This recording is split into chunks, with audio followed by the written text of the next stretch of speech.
Hello, it's Thursday the 30th. I'm FX Plu, and this is the market brief.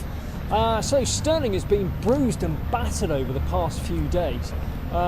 We've dropped against the dollar and we've lost ground against the euro too.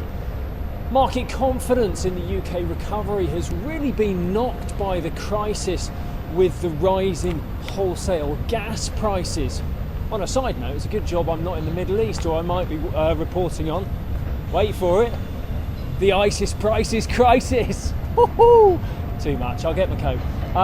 Anyway, several gas providers have collapsed in the UK, meaning books of unprofitable clients have had to be ported over to new providers, or existing providers rather, which is far from an attractive prospect. Further, as we know all too well, the shortage of HGV drivers continues.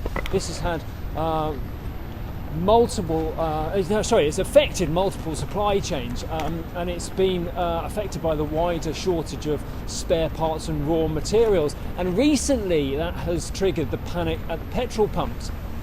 Now we've had time to digest this, the market seems more concerned that the UK recovery may be blown off course by all this madness.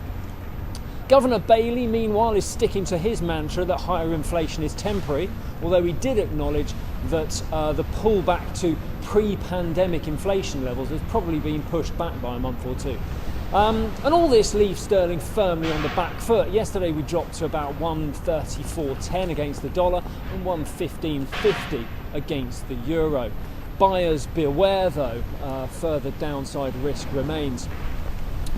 Over in the US, Powell has a fight on his hands if he wants to keep his job as Fed chairman. He's under attack from a senior Democrat Congresswoman, Elizabeth Warren, who has labelled him as a dangerous person to be in charge of the central bank. Granted, it's only political rhetoric right now, but still it's pretty punchy, and he's certainly moved the goalpost for anyone expecting Powell to be an absolute shoo-in for another term in the top job.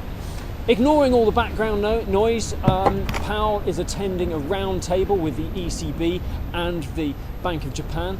Comments from that have suggested that continued supply-side pressures are holding back the US economy, but the economy is close to where it needs to be to start tapering support.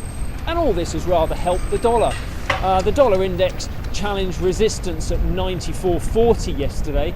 We pulled back from a high of 94.43, but a further rally can't be ruled out as euro dollar dropped below 116.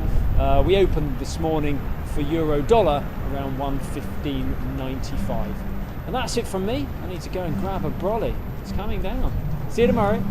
If you do not have a clue, then just tweet through and ask FX Blue.